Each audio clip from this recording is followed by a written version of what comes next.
Welcome back. You're listening to another episode of the What is Humans podcast with Shane Strunk and Dennis Kluba.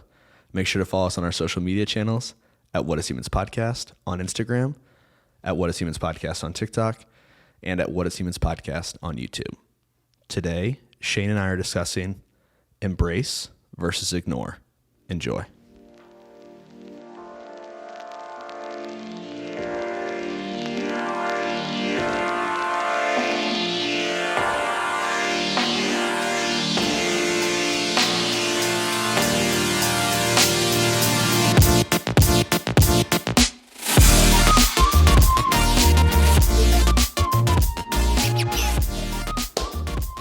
Hey, welcome.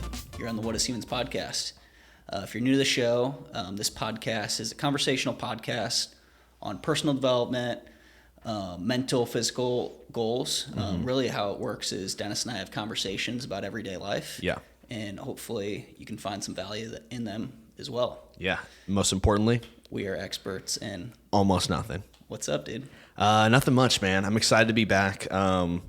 At our place in Los Angeles. I was, traveling over the week of 4th of July, actually on the East Coast. So I was about as far away as you can get in the United States. Back. We had to record a few early. So yeah. What are we talking about today? Today we're talking about embrace versus ignore. We have probably covered this topic to a certain degree on a different maybe level or subject. In different manners, yeah. Mm-hmm. But we do repeat themes and ideas. Yeah. And I think this is an interesting one that it's relevant, at least. Mm-hmm. Yeah. I think the biggest thing for me here was I was thinking about the idea of fear, and it's not that there is an absence of it. Like people that are fearless means that you have no fear. Taylor Swift. Exactly. Yeah. She's just going out performing every night. It's not that you have no fear, but it's more the idea that you are scared and you know that you're scared and you lean into it and you're going to go do it anyway. That's the embrace side of it. Versus the idea that there's going to be pain, suffering, scary things. You have fear. Difficult things in life. And you say, I want to avoid that, ignore it at all costs. Yeah. And take the easiest way, which we talk about a lot. Yeah. So we'll be talking about maybe how we can embrace this more, or why it's so beneficial to embrace this. Yeah. And maybe identify areas in our own lives where we're ignoring pain, feelings, difficulties, challenges, etc. And what that does if you are ignoring it. Yeah. It's just pushing the problem further down the line. Yeah, completely agree.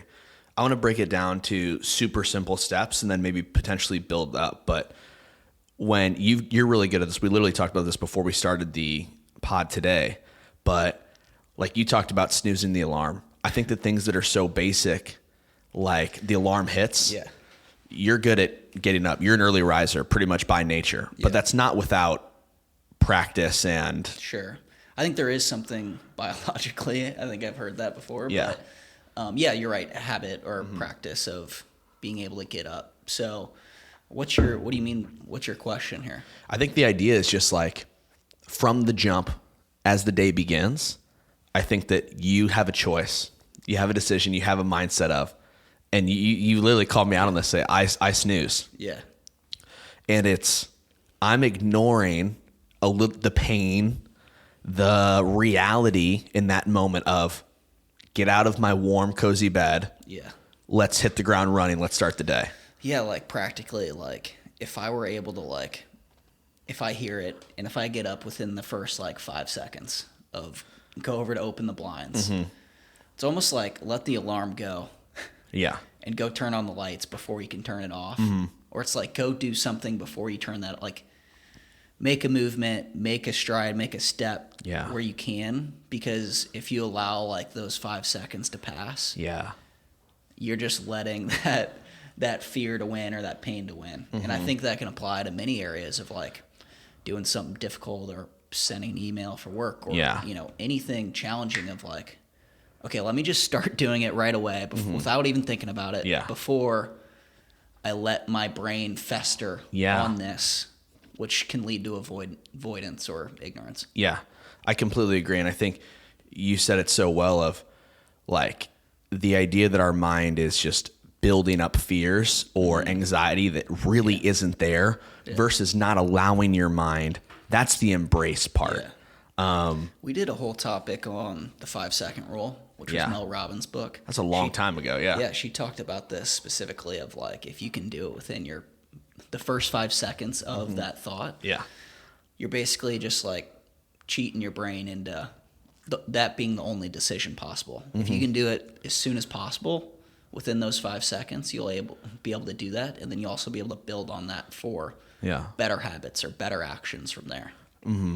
I think too, when it comes to work or it comes to things that you want to tackle, are you more of a, like if you're making a list and things that you have to do, are you a tackle the biggest, hardest thing first, or you get a little head of steam going type person and do some small tasks? I think it could be either. Yeah. You know, I believe in, if you can do the hardest thing first, the rest of the day is easier. I just see that like in running, for example, of like, okay, doing something extremely hard early in the day makes the rest of the day easier, or getting uncomfortable with a cold shower of like, okay, I did something uncomfortable already.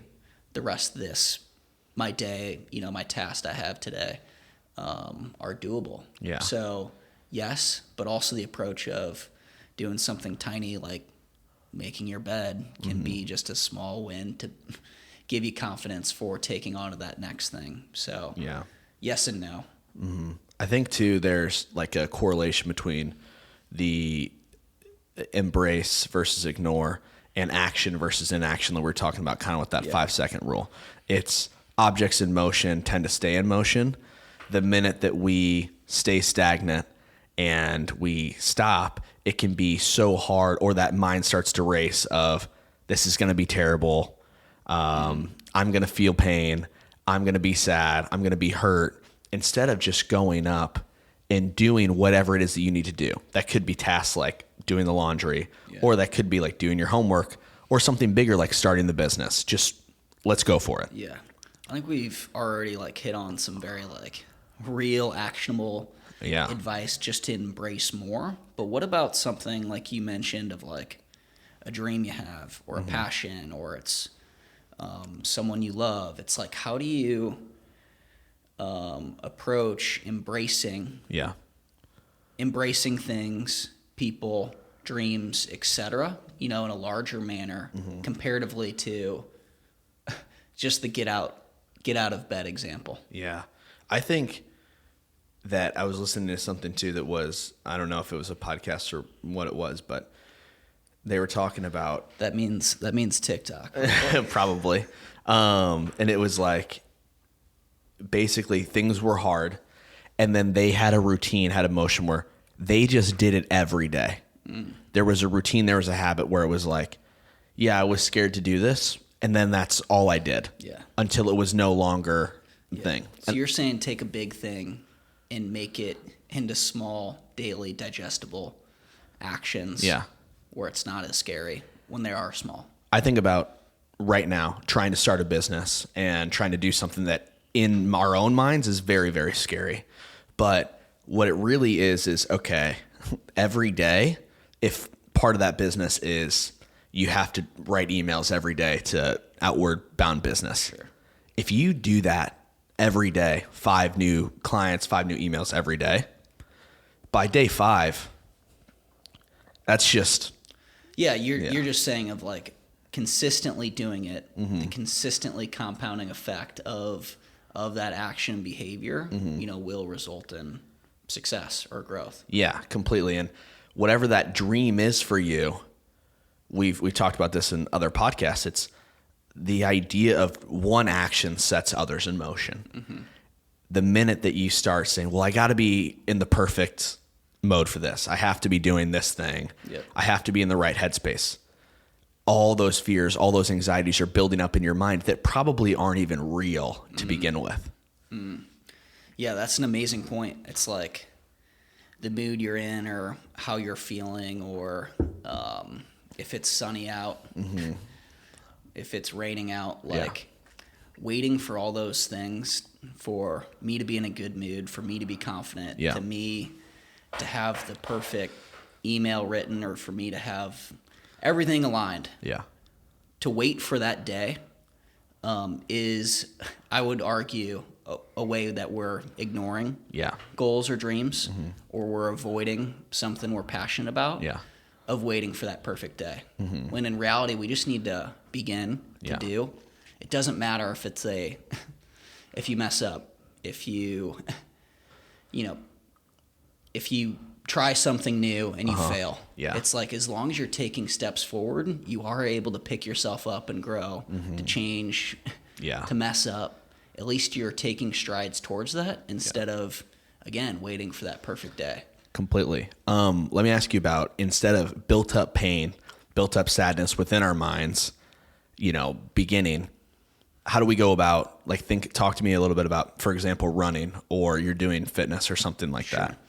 Real pain, because that's, physical pain. Not saying that emotional pain isn't real. It is as well.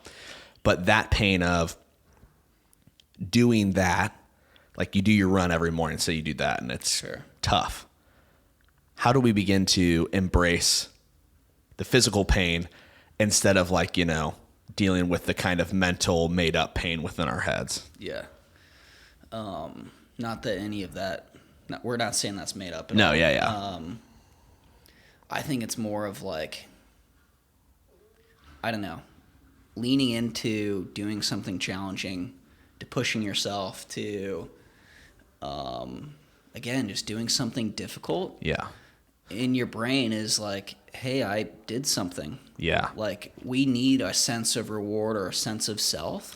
And I think by doing things like living our life of making our own actions and making our own decisions is so important for our mental health and our well-being, instead of waiting for our days to come to us, for, like I said, avoiding situations.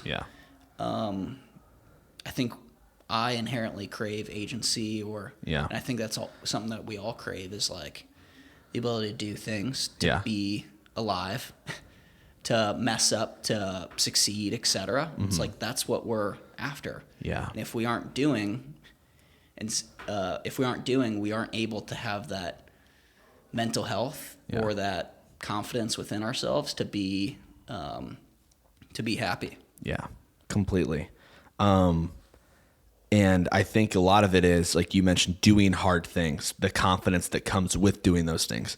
It's not only recognizing the pain or the suffering that's involved in doing hard things, but it's literally embracing the suck. If you can in your mind be like, hey, I'm living for the cold shower. This is what it is. This is my job. I love it. The other thing that was a quote, that was actually from a guy that is, we're kind of obsessed with right now, but it's a trainer that lives here by where we live. He was talking about, if you're trying to get something done, you give it to doers. And when he said, here's what he means by that is, people that get things done have been doing. People that think about doing things or say they're going to do things, you can't give them, it's hard to give them a task or give them something to do, because a lot of times all they're doing is talking about doing it. Versus, like I said, if it's, hey, I'm going to make my bed in the morning, and I do it. Or, for example, we've been doing this podcast for over 2 years. We easily could have been, we did it a couple times, we're going to get it back going, we're going to talk about doing it. If you asked us right now to produce a podcast, got it. They've done it. And so that's where I think it really comes into the action and the motion of just do things, and then you become a doer, not a... Yeah, and what follows that is better behaviors. It's just a better outlook. It's a sense of fulfillment because you've been doing these things. Yes. So you can't expect that sense of fulfillment or require yourself to be happy or require, the weather to be perfect in order to begin. That is an excuse, or it's avoidance, or it's ignorance, or it's ignoring, sorry. We can't wait for that. We have to do in order to get that sense of worth. We have to embrace the suck, like you said, embrace the job, embrace the the challenge of it, the steps that are needed, Mm-hmm. you need to take before you can achieve that. And man, I love the word fulfillment, being satisfied, finding self-worth. Yeah.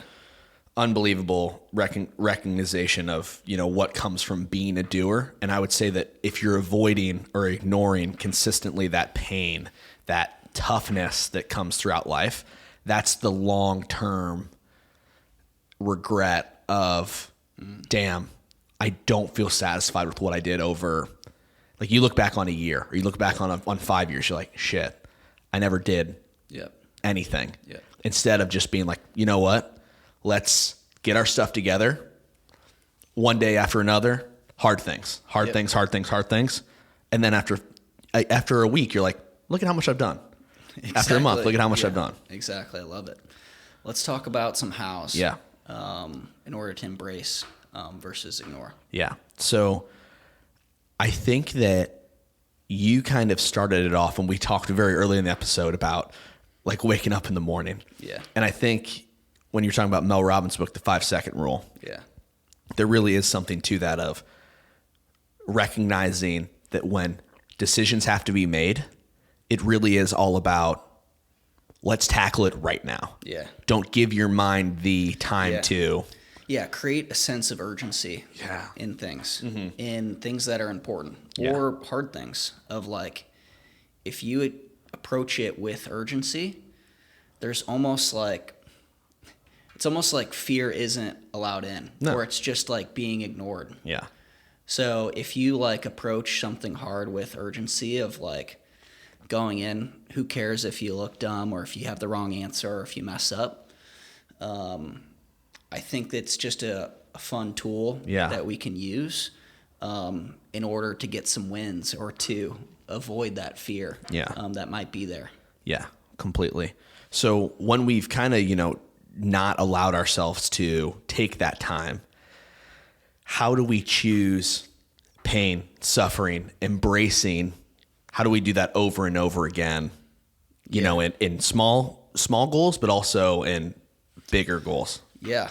I think if we can find a way to do something early in our days, like literally in the morning, if we can find some wins early for however small they are. If it's like, you drank a glass of water. Yeah. You went for a walk. You made your bed. You took a cold shower. Like you did the small list that you had to do. Yeah. If you can find some wins early, man, the rest of your day, it's like, oh, that big proposal I have, I can do. Yeah. It's just like find ways to get wins early. Yeah. So if you win that morning, it just sets you up for success. Yeah. Early and often. Yeah. And then I think finally, when it comes to like that last how of going from embrace or, ignoring to embracing, it has to be what you mentioned of a consciousness of the after effect or the feeling of, damn, I feel way better because I had a full day, that I challenged myself and I overcame things. Doesn't matter how small or how big, I got stuff done. And recognizing and kind of taking that feeling and being like, I want more of that. So the next day when the alarm goes off or you're trying to get those wins in the morning, look back in the cookie jar and say, how'd you feel when your head hit the pillow? Yes. I felt satisfied. I felt fulfilled. And that should drive you in the morning to say, okay, we got to go get after it again. Yep. Notice or reflect on those wins that you had at the end of the day or the end of the week or end of the month. And use those as fuels for your next day, for your next week, for your next year. Yeah, completely. So why are we talking about this today? Why is it important? Yeah. I think a lot of the conversations, the recent podcasts we've been talking about, risk, growth, goals we have. I think that this idea is something that is constant. Yeah. It's something that will never go away. There will always be fear. There will always be pain. There will always be challenge ahead. Yeah. And having this mindset or practicing this, like what we went through in our house, is something that I could be better at. Completely. I was talking to my family when I was like back in South Carolina over the weekend, but something that I think is a little bit, maybe it's specific to you and me, but I was talking to them about around this time every year, I get kind of in this mindset that is a lot of times for us, soccer season would be in the fall. Sure. And there was a big work period over the summer of like getting ready to come into the fall. And then it's a lot of work for like 4 months of the season with a shared goal. You kind of break a little bit during Christmas, then you come back and do it again during the spring. I was just telling them, I feel so obsessed and so like driven and focused right now. Every year I feel the same way around this time because I feel like I'm trained to, all right, the fall is like work. Yeah. And I feel like that's the same for a lot of people. School starts in the fall. Yep. You know, work kind of speeds up again from the summer. And for me, I want to hold on to that feeling and I want to chase that sense of urgency in getting things done. Because as we know, based on past conversations, regret is one of those biggest fears for me right now. Yep. And the way to beat regret is to do and embrace. Yep. Love it, man. Yeah. Let's do a quick recap. So today we talked about embrace versus ignore. Yeah. We talked about like on a micro level of like in our days, how we need to embrace difficult things, small things, habits. Yeah. And by doing that and not allowing fear or discomfort in the way, time is important. Yeah. We need to tackle it with urgency. And then the macro level, you talked about how we just need to embrace dreams and goals and break them down into smaller pieces of make them digestible. Yeah. But put it top of mind, put it as the first agenda on the day. You know, if it is a dream or passion of yours. Yeah. It's just do it early and often. Yep. Everything that, you know, has the scarcity or the ability to fester within your mind, as soon as you get it out of the way and you do it a lot, it's just compounding effects. Yep. And then we kind of got into the hows. The first thing we talked about with the hows was really from Mel Robbins with the 5-second rule of urgency to do things right away and not let your minds fester on build that. up. Yeah. That time where fear, another idea of another decision can take over. Yeah. And then we just talked about the importance of the morning. Yeah. Of getting wins early and how beneficial that is in tackling hard things the rest of our day or the rest of our week, etc. Completely. Then finally, we ended with really looking at satisfaction and the fulfillment that happens after you've had a hard, tough day that you've completed tasks. End of a workout, end of a day, end of a week. Use that fuel to make your next morning, your next week, your next day better. And chase that feeling. Yeah. Love that feeling. Yeah. Then we talked about the whys. And for me, you know, I really talked about kind of chasing this feeling right now of being driven, being obsessed with the work and, you know, doing, and how that is a really savor to the opposite, which is regret. Yeah. And mine was just an awareness around how this will be something that's constant. Yeah. Fear, challenge, change, pain, suffering, success, all of that will continue in my life. But the one thing I have to do to get better at is to embrace it, to lean into that challenge. Yeah. Otherwise, I'll just be ignoring that pain and never achieve. Love it. I think that wraps another week of What is Humans. Thanks, guys.